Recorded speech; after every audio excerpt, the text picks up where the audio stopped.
most people, not most people, but not everybody has that. And when I was in, I was 11th grade. One of my best friends, he had the opposite of what I had, and he was going through a super tough time.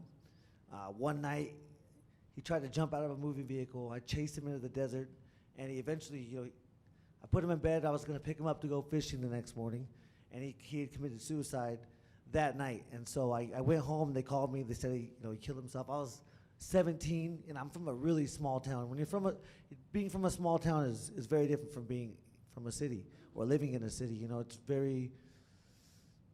It's just a whole different way of living. So that really affected our community, and that was me being in the desert with him, trying to get him home. It was just me and him, and I specifically remember him saying, "You have parents, go home."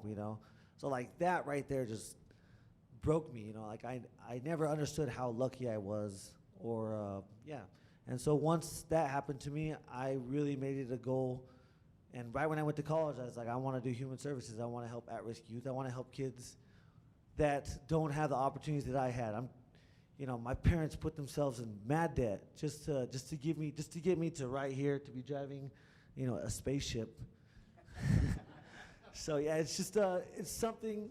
It was ultimately like a super traumatic experience in my life, and it also put me into the mindset of one day at a time, because life is so fragile, and I think that we become complacent with that, but I think it's something that we should never forget.